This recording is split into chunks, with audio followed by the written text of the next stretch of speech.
इस वीडियो में हम बात करने वाले हैं पाई के वैल्यू के बारे में। इसका वैल्यू जनरली तुम्हें पता ही होगा, या तो 22/7 बोलते हैं या फिर 3.14 डॉट डॉट। तो ये निकला कैसे, कैसे हमें पता चला कि ये इसका वैल्यू है? तो इस चीज़ के लिए एक जनरल एक्सरसाइज नॉर्मली कराया जाता है। पाई किस लिए यूज होता है?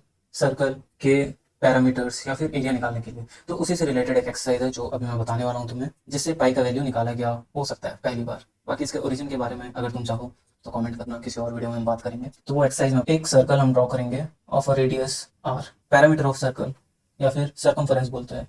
Circumference of circle is equal to 2πr। ये फॉर्मूला तो तुमने पढ़ा ही होगा। यहाँ पे हमें रेडियस पता है, रेडियस कितना है, दिस इज नोन। तो हमें इस पाई का वैल्यू निकालना है। तो कैसे? यहाँ पे दो अननोन है, सर्कमफेरेंस नहीं पता है, पाई नहीं पता है। तो सर्कमफेरेंस हम जान सकते हैं निकालने के लिए। ये एक्सरसाइज होता है, धागा को लेके एक पॉइंट, सर्कल में एक पॉइंट से लेके धागा को उस सर्कल के ऊपर ऐसा ट्रेस कर रहे हैं। घुमाने के बाद उस सर्कल को हम जैसे, मतलब एक एंड अपने को मिल जाएगा, तो उसका लेंथ हम ले लेंगे। जो भी लेंथ आएगा वो इस सर्कल का सर्कमफेरेंस रहेगा। तो उस तरीके से कैलकुलेट करेंगे तो पाई का वैल्यू निकल जाएगा। सर्कमफेरेंस हमें पता है, अपॉन 2r। तो इसे फर्दर हम कैलकुलेट करें तो पाई का वैल्यू 22/7 आए। तुम कोई भी ये एक्सरसाइज करके देखो, कोई भी रेडियस रेडियस कुछ भी ले लो, जैसे कि 5 सेंटीमीटर और 10 सेंटीमीटर, जो भी ले लो, और ये एक्सरसाइज करके देखना, पाई का वैल्यू लगभग यही आएगा। डेसिमल केसेस में वही 3.14। ये तो हमें सर्कमफ्रेंस का फॉर्मूला पता था, एरिया का फॉर्मूला पता था, लेकिन ये फॉर्मूला आया कैसे? Circumference is equal to 2πr आया कैसे? और यहाँ पे टू कांस्टेंट क्यों रख लिया गया है?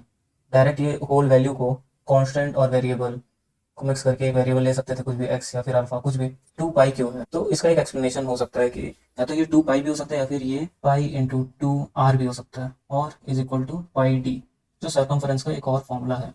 पाई डी, डी यानी डायमीटर। डायमीटर कितना होता है?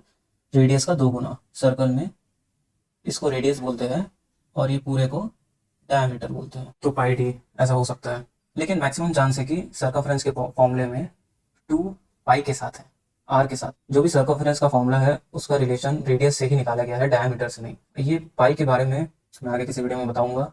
ये पाई 180 डिग्री को भी रिप्रेजेंट करता है, जैसे तुम ट्रिग्नोमेट्री में भी पढ़ोगे, ट्रिग्नो में भी पढ़ोगे। जिससे रिलेटेड मैंने एक शॉर्ट अपलोड किया था रिसेंटली, उसे तुम चेक कर सकते हो। बाकी इसके बारे में हम आगे बात करेंगे किसी और वीडियो में। तो पाई 180 को रिप्रेजेंट करता है, तो 2π 360 को रिप्रेजेंट करेगा। तो शायद हो सकता है इसीलिए 2πr फॉर्मूला रखा गया है सर्कमफ्रेंस का। तो हाँ, तुम इसके बारे में क्या सोचते हो कमेंट्स में बताओ। कमेंट में मैं तुम्हारा वेट करूंगा। लाइक करके जाओ, सब्सक्राइब तो हो नहीं रहे, हो सके तो ये भी कर दें।